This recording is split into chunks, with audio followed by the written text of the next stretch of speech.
What's going on, guys? So it is, well, it will be Saturday, um, Saturday the 16th of January. These are books that came out on the 13th of January. Um, Quick question: did you guys watch WandaVision, both episodes? I thought it was okay, but we'll say that for another episode. Today we have books, a lot of books, quite a few books. I'm not really sure. I know what's in here, but I'm not sure what's gonna come out first. So let's just do it. Okay, so first book is Planet of the Symbiotes, number 1. I think it's just a tie-in, so I think it's gonna be this one. In this book,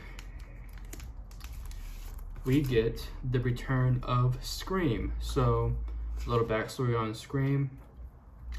There was this book that it was Venom book that came out back in like let's see, it was like in 1983 or 84.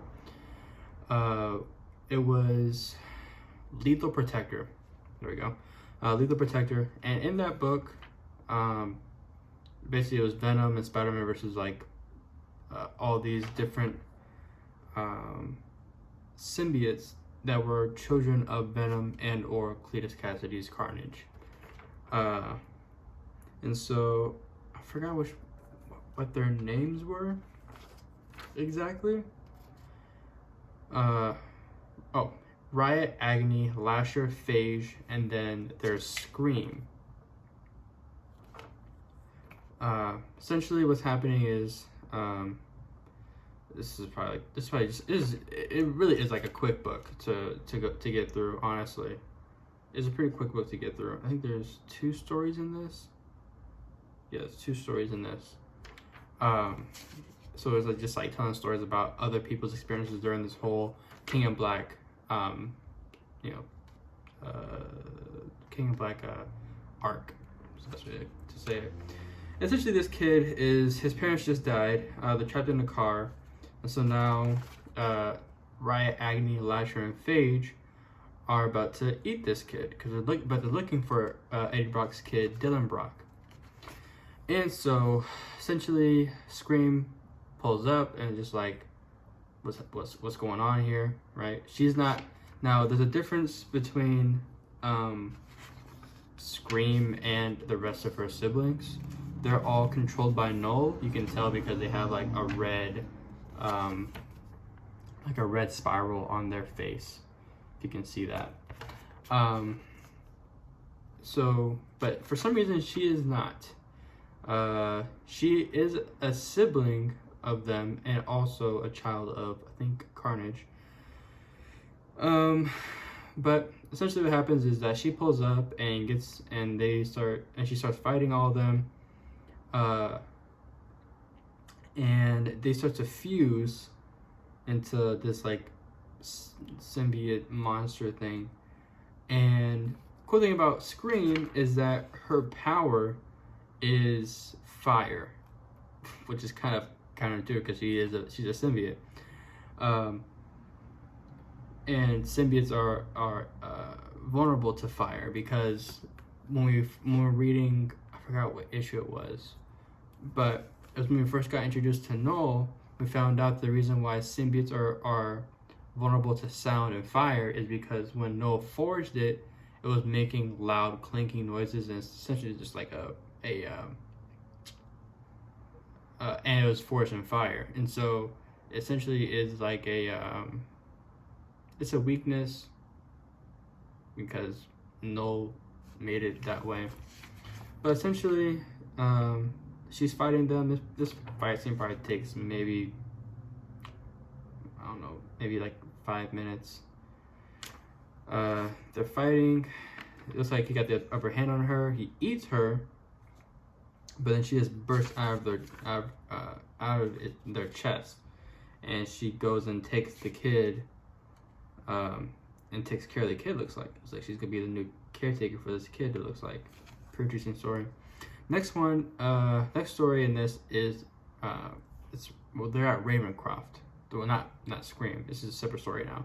So this takes place in Ravencroft, and the security guards are essentially just walking around, making sure everything's all right. They walk outside, and then like they see like, this big, huge dragon go in and attack them, and essentially they die like immediately.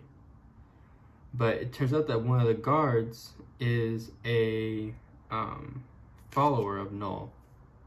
Don't know how he knows about who Null is, because we just kind of introduced him recently, but plot. But they're gonna resurrect this other character, Cortland Cassidy. And so Null essentially just spews a symbiote onto his person, and he comes back to life, and he just sucks. And his name is now his name is Plague, and he just sucks the life out of beings essentially. And so Moonwolf is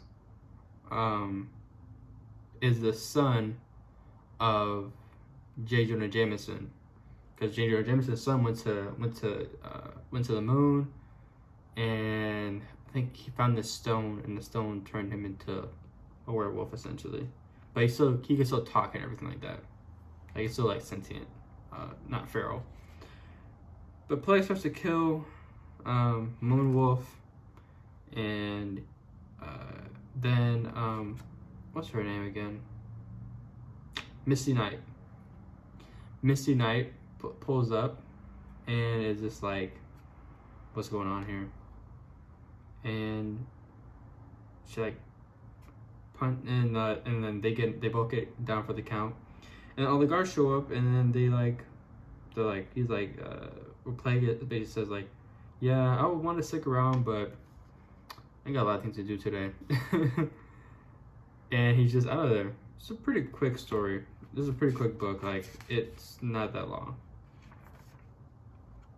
Planet Symbiotes 2.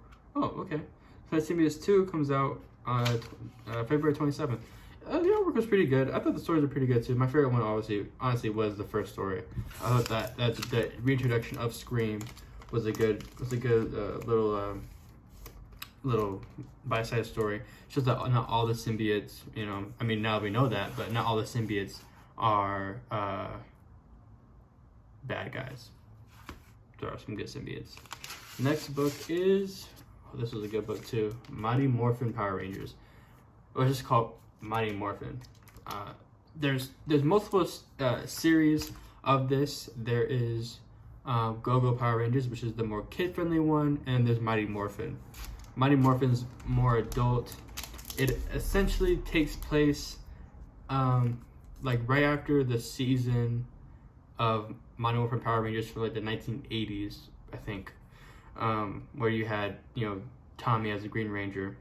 But in this, we get like a little snippet of Zordon and his origin.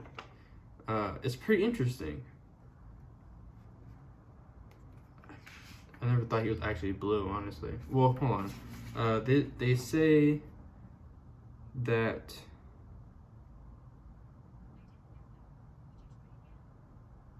let's see.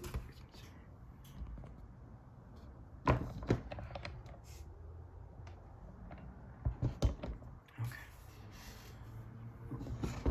Let's keep recording. Okay. Yeah, so it looks like it's this character is Zordon. The artwork is really good.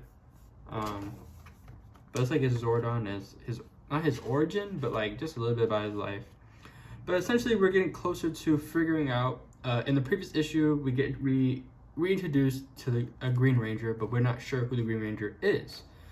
And so this is all basically just leading up to figure out who he is. Like we found out in issue 4 who the Green Ranger is.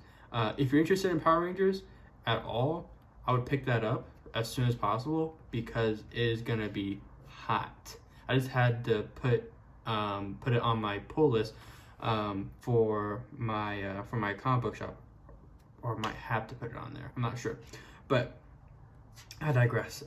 This is a good issue. I like the colors are very vibrant and bright. and just the artwork's amazing. The fight scenes are amazing. It's very much so more adult than like the Go-Go Power Rangers series, because I read one of those books and I was like, yeah, this is very, very childlike. But yeah, as a whole, it was a pretty good issue. We're getting closer and closer. Like I said, next issue we'll figure out who the Green Ranger is, and yeah, it'll be it's a good series. I recommend it. Highly recommend it. And the artwork, the cover art too, cover art is just amazing. Just amazing cover art. And it's not even that expensive. It was yeah, $4. Yeah, this was $4 too. Next book is, oh yeah, this is a good one. This is Haha. So there was a series, if I can find it really quick. Yeah, here it is. So there's a series called Ice Cream Man, and it's the same. It's maybe by the same guy, but just different. Yes, there could be different stories. It's essentially it's a horror anthology series. So kind of like you guys ever watched Black Mirror? Kind of like that. Kind of like it's a horror. So I'm not sure. I can't even think of any horror anthologies, but on the top of my head. But this issue was really good. I got a variant cover too. I'm gonna show you that when we get to it. But the issue is really good. This was luckily I didn't have to like search too hard, and like I said, I contacted my comic book retailer and asked them to put on my pull list. Shout out to Coliseum Comics in New Tampa. But the artwork it's not bad. It's not terrible. I wonder if every book's gonna have different art, or we're just gonna have the same art, because it looks kind of like those. If you guys have read Charlie and the Chocolate Factory, I think, but it's like the actual like the picture book. The art kind of looks like that. But essentially, there's this guy. I don't think we ever figure out what his name is. His name is Bart. So Bart the clown. Bart is a clown. And essentially, they're coming up on hard times. The wife is like, yeah, you're not gonna make money being a clown.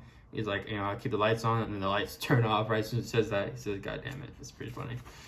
So he goes to work, and the wife says, the amusement park's gonna be closed down anyway, so you might just find a new job. And he's like, oh, they're not closing down. Goes to work, they're closing down. Yeah, the guy says the manager says the investors don't want to put a 10-foot pole to the amusement park, and so he's like what am I else going to do? My family. The guy's like, I'm sorry, that's what I could do. And so he hands him his last check. This is where it gets kind of fucked up. And so his friend Phil walks him to his car. Just walking to his car, they're talking, and his friend hits him upside the head with a crowbar and says, I'm robbing you because I gotta survive too. And it's like, just give me the money, I don't want to have to kill you. And the guy's like, okay. Gives him his money, but doesn't give him his check. He puts his check into his sock. So now he's going to the bank, and he's going to the bank, he's waiting in line, and he's completely oblivious to everything. He's like talking in his head, he's talking like he needs a plan to, for his life and succeeding and stuff like that. And the place gets robbed. And he's just waiting in line still. Blood, mind you, he hasn't gone to the hospital yet. His friend just hit him with a crowbar. He has like blood falling from his face, and he's still waiting in line. And a guy, one of the robbers, comes up on him and just like hits him inside the head, and he starts laughing, right? And he's just like, what's so funny? He's like, he just can't stop laughing. And he says, knock it off. He says he doesn't want to knock it off. He's like, I will kill you. And he's like, I don't want to stop laughing. And so then the guy shoots him in the head. But he survives. But now he's kind of like twisted. This reminds me of a story or like, oh, what is it? Is it Happy? Or where the guy, someone gets like shot. Oh, it reminds me of when Deadpool in Deadpool 1 and 2, but mainly just 1. When he gets like stabbed in the head with a, I don't know, with I'm assuming like a fire poker thing or whatever. And then like he starts to see like rainbows and all this other stuff. Kind of reminds me of that. So he gets shot in the head, and everybody thinks he's dead, but he's not. And he kills all the robbers when he gets up. Police show up. They're like, you know, you're a hero. Da, da, da. He's like, yeah, I just want to go home. So he goes home. Now his world's like twisted, you know, not like twisted like he sees his fucked up shit, more like twisted like everything's kind of just different, you know. His wife and kids look different. Everything looks different. And he's just like, I'm just glad to be home, basically. It was kind of happy, but also kind of a little messed up too. It was a good book. I like this book a lot. I'm gonna pick up issue 2.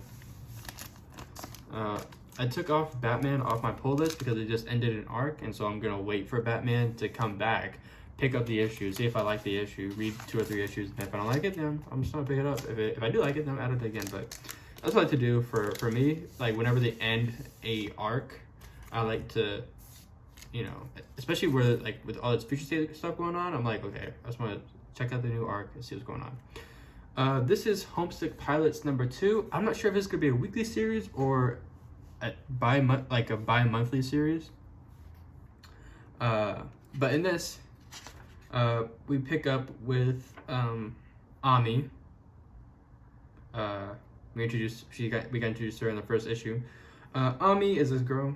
I don't know if I really got to explain the story, but it takes place in Santa Manos in September 1993.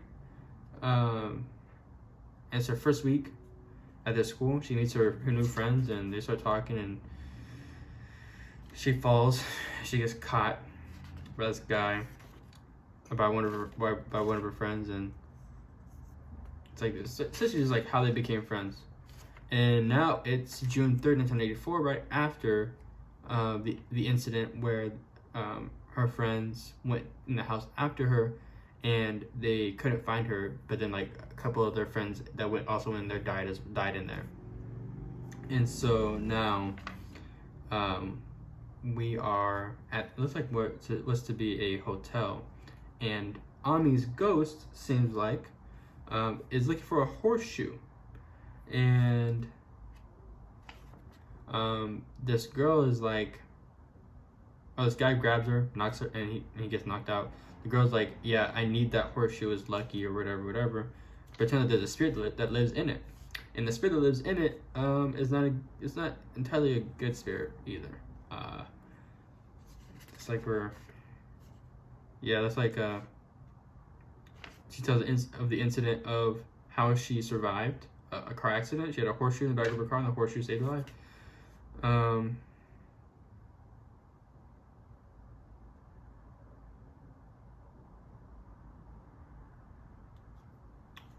Yeah, a lot happens. It turns out it was a spirit in there. It was like, it turned into like an angel of some sort. And so the guys, that escaped the house. Now we're fast forwarding back to June 3rd, or what day it was? I'm not sure if this thing is taking place. Yeah, June 3rd. So now we're back on June 3rd, 1994. And they're like walking around. They're like, hey, you know, the police show up, and then they're like, hey, thank God, or whatever. And it's like, it's who they don't want it to be. And so now they're there with blood all over them, and they're like, so what happened? But Ami's having a battle against the spirit, and the spirit loses pretty quick and in a hurry. But the girl's like, basically like, I don't have purpose anymore, and kills herself. Trigger warning, sorry. And so now Ami returns to the house, and essentially it's like she's like on a mission, because she returns to the house, and she looks like her regular self again. And so it's making me think that the more she collects like these things that are supposed to belong to the house, quote unquote, the more that she brings it back to the house, the closer she could get to being free.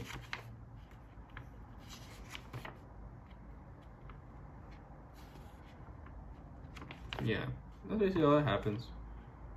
Yeah, I think this is a bi-monthly series, which is good because then either it's really long or it's super short. Who knows? And the artwork, the artwork again is just amazing. Cover art is amazing too. Next book is, there it is, the Haha variant. This one was like my favorite because it looks so cool. Yeah, but don't have to cover it. Next book is Teen Titans Future State. Yeah, the plastic. Yeah, Teen Titans Future State. In this issue, it's like it is a decimated Titans Island in New York. It's like it's decimated. We're somehow in the future, and then we go back to the past, and it's like someone finds Dick Grayson's Red X mask, and they start celebrating for some reason. It's Nightwing's birthday. They're celebrating Nightwing's birthday, and someone finds his Red X mask. And we're fast forwarding back to the future. Yeah, not a lot happens in between the pages. Let me see. Yeah, they're basically just. Yeah, not a lot happens in between the pages. They're battling like a dragon. It's like, Beast Boy and Cyborg somehow fuse together to make Cybeast. Yeah, Cybeast. So like they fuse together somehow or another. Yeah, it looks like they're battling a dragon. But essentially this is just the introduction of Red X, the first showing of Red X outside of that Teen Titans animated series in the comics. So this is like this is a key issue. Okay, next book is this was my new, well, I guess Haha would be my new book of the week, but this is like my new book of the week that I just thought about picking up. It's called The Picture of Everything Else. And the story was okay. The artwork, it just didn't grab me all that much, Like I was not completely like entertained with the artwork at all. So I don't think I'm gonna be picking up this issue. This is the first issue that I've gotten just off a whim that I was not, wanting to pick up again. It's unfortunate, but sometimes that happens.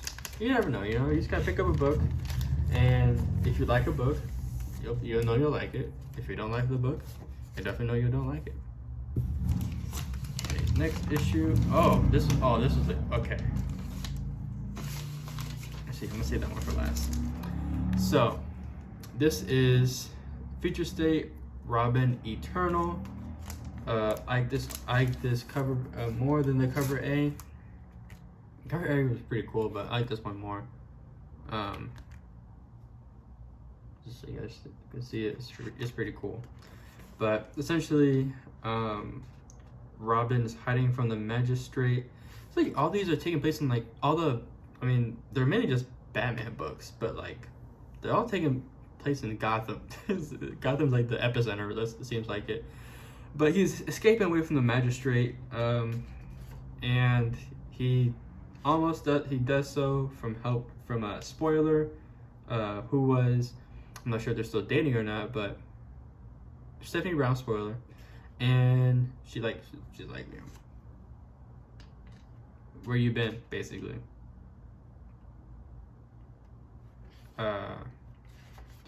And so they're talking about where to get this elixir from that like helps the magistrate live longer. It seems like that's the goal. And so he gets help from, who was this? He gets help from what's her? I don't think they even said her name. Oh, it's Darcy. Get help from Darcy. I'm not sure who Darcy is. I think she's a new character. She only knows sign language, or she has a hearing aid, so she can hear. Just she also likes using sign language. So now they're gonna go and stop this crate of fluid. We're assuming it's something to do with like the Lazarus pit. That's how I assume that it is. And it's supposed to help them live forever. This new dose of this life altering serum. Well, they get there. Stephanie's there. Everyone's there. Now they're all trapped and everything, and they have to fight the bad guys. And this is Tim Drake, Robin. I should say it's just Tim Drake. I think, okay, backtracking. I think that Red X is Damian Wayne. Let me just say that. And so now they're being, so like Tim Drake, Stephanie Brown, and Darcy are fighting the bad guys, and they get outside and they're being stopped by the magistrate again. And one of the magistrate guys gets a hold of Tim and kills him, but then he comes back and he's just like, yeah, now I'm like, I guess like it's like he Robin Eternal, like he might live forever now, who knows. But we'll see. But yeah, I'm pretty interested in how that goes. We'll see. Okay, so this next book I'm pretty excited about, because I was pretty hyped when I found it. I didn't get that sticker off, but it is Spider-Man #1, or it's Spider-Man number 12. Oh, I said #1. Spider-Man number 12. This is the first time, I don't even know if I don't think I want to even open the packaging, but it's the first time Gwen Stacy and Miles Morales kiss. The first time. Okay, let's just take a look. Let's take a look. I haven't even looked at the book yet. I haven't read it or anything. I don't like reading the books that I get. Oh man. Some minor nicks. Few spine ticks. But looks like the interior looks all good. Yeah. My boy. My boy. Look at that. My boy. Got him macking. Man, I hope that, listen, in that Into the Spider-Verse 2 movie that comes out next year, man, I hope that they lean into this, because it would just be great, honestly. But I think now he's dating somebody else, or he's talking to the daughter of Ultron. Gwen Stacy Spider-Man is still in the main Marvel universe. She says that she can't get back, but it's like the reality of it is she can if she wanted to. Like there's Doctor Strange, Reed Richards, Tony Stark. Like there's all these geniuses and sorcerers of the universe. They can figure out a way to get her back, but it's just for a plot device. She can't go back to her own universe. So now she's just in the Marvel universe, just being Gwen Stacy Spider-Woman. That's how that is.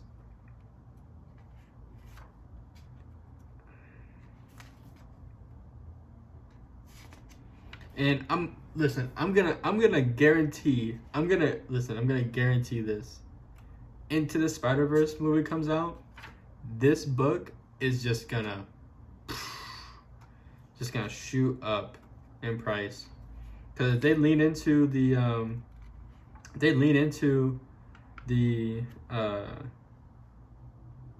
the relationship between the two into the Spider-Verse.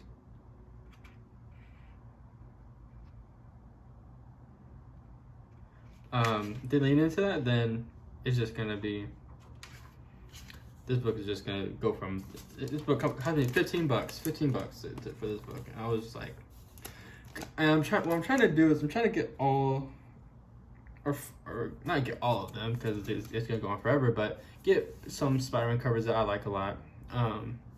Yeah, like this one I got super lucky because like with because this one it's in pretty good condition. It has a few spine ticks, but nothing too crazy. Has some nicks on the top left corner, but not too bad.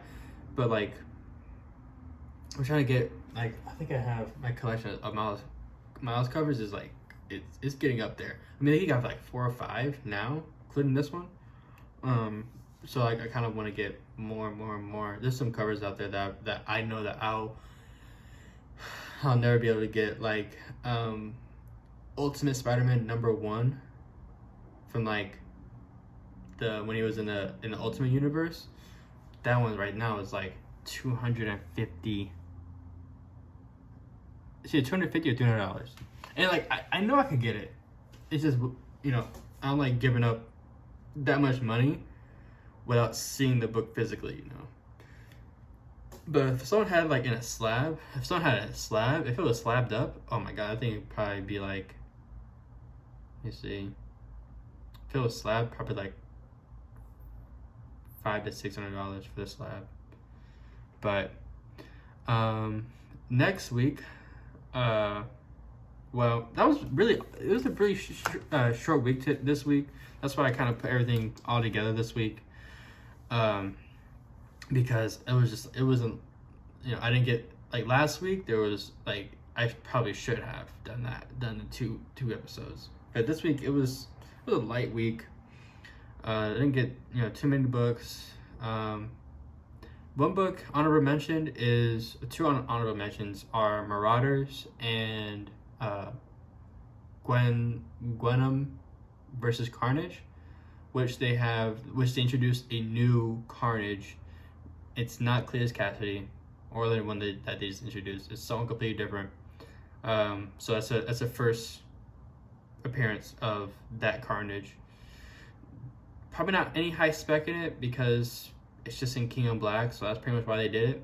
So there's no high spec in that. But in the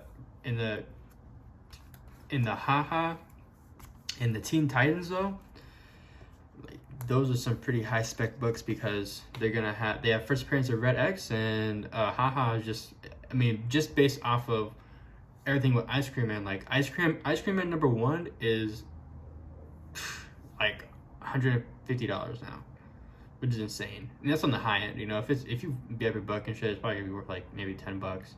But if you like slab it up and everything, like when I say slab, like there's like this company called CGC, and all they basically do is just like they get your book, they look at it, inspect it to see if it looks good. And if it looks good, then they'll go ahead and they'll slab it up anyways. But the grade on there defines like the grade, which is like from like 0 to 10, right? And most of them don't get straight 10s, but I don't think really it's pretty rare if you get a 10-10, like a 10. But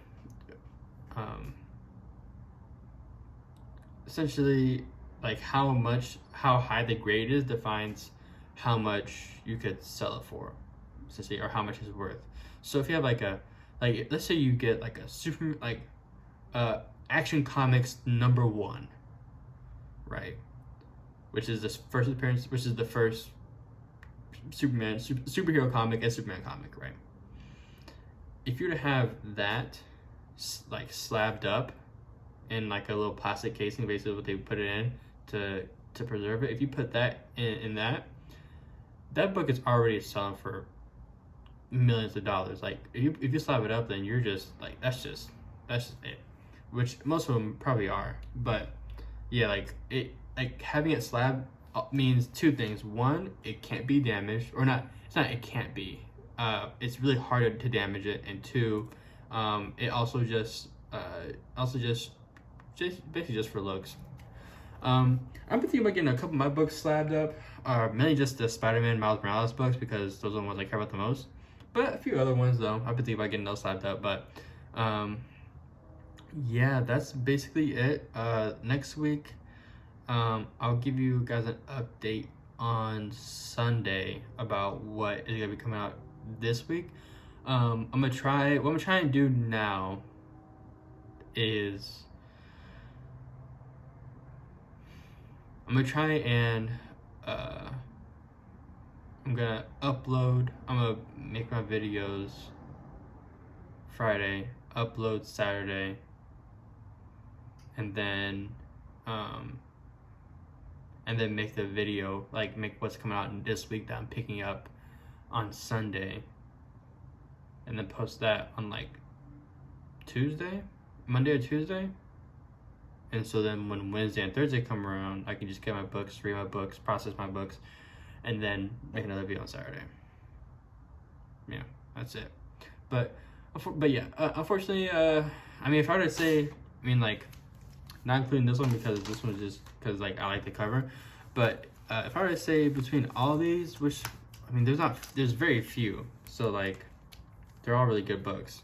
Like, and I literally had to like weed out because I was gonna, like, if I got every book I wanted, I was just spend like, you know, $50-$60. So I was like, no. But I would say Robin Eternal is actually, let me think. Between all these, I would say Haha. Let's do like this. Okay. Haha. Teen Titans. Robin Eternal.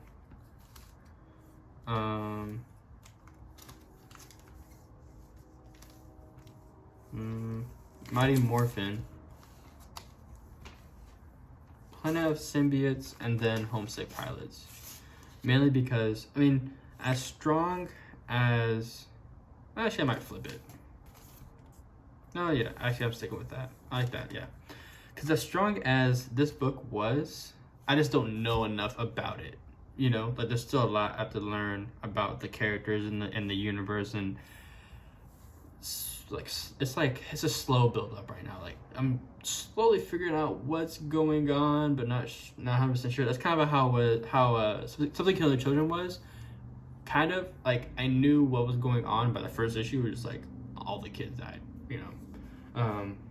But then like as you got on, it was like, oh, there's levels and levels and levels. But yeah, there's just, I don't know enough about this yet to define whether or not I like it or not. Issue 3, we'll figure it out. If I like it, then I'll keep playing it. If I don't like it, then it is what it is, you know? But yeah, that is everything for this week. Stay tuned for a video on